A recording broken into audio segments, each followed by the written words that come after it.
So to start, you're going to take your bleaching kit, which should have everything that you need, and if not, you can buy these things separately.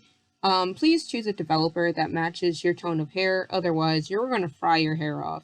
Make sure that you have a brush and a plastic bowl, because if you don't, yeah, it's not going to have the right chemical reaction, and it's actually going to hinder it. Gloves are very important because this whole process can actually burn your hands, giving you a chemical burn on your skin. So please protect yourself. Tinfoil is optional. It's going to actually incubate the hair and allow for your hair to lighten quicker through heat.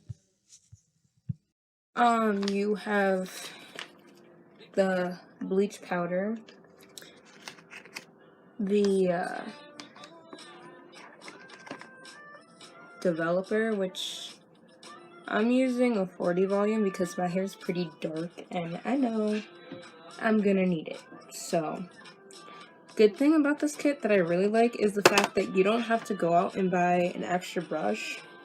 It already comes with one. I mean, it's a small applicator, but it's still gonna work. So, like, why go out and buy like a dollar brush? Like, you already spent $10 on your kit. And if you were to use the highlighting cap, which is actually really funny. I've seen it in like Cosmo, and it's like really funny. But whenever you're doing that, you're gonna want to use like a little crochet needle. I'm not gonna be using these two, but just wanted to point it out. It also comes with like a highlighter wand as well, but I won't be using that. So, the good thing about this packaging is it's very, I'm not gonna say reusable, but it's very recyclable, as it has a tub that breaks away from the actual thing. So as you can see, I have a plastic, not metal tub. If you use a metal one, it will actually hinder the chemical process. And now I am taking the bleach and applying it to my mids, to my ends. If you're going to do this on your whole entire head, I recommend not starting on your scalp because that will actually be the part of your hair that will end up swelling the most because of the heat from your scalp. It's also important to start in the back and then work your way forward because the back of your hair is actually a lot less fragile than the front of your hair, and we do not want overprocessing or breakage.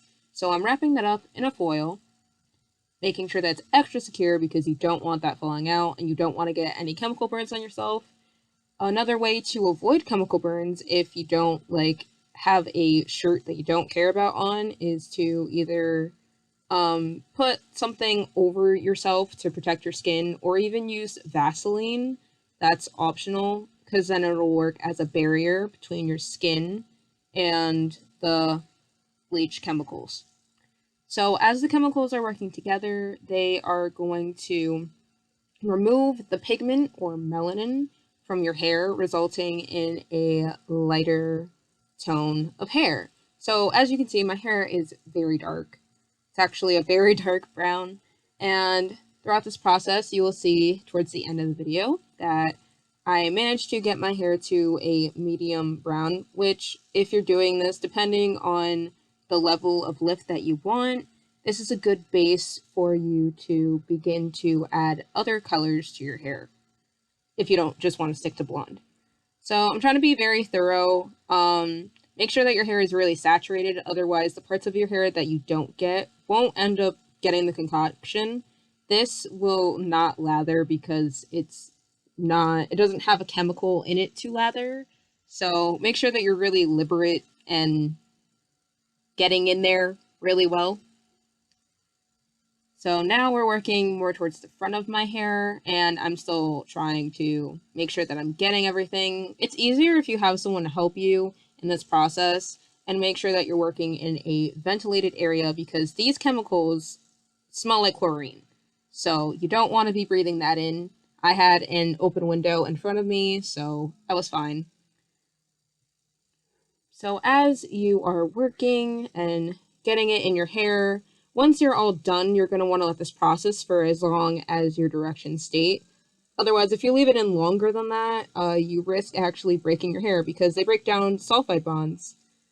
So looking at this chart, you'll see all the different types of levels of hair. I started on a level 2, and I actually ended up getting to a level 7, which is a good few levels for me, and that is the desired lift that I wanted. Now, if you're trying to go from a level 1 to a level 11, good luck. It's going to take a while. So, as you can see, that is the result, and I hope you all enjoy.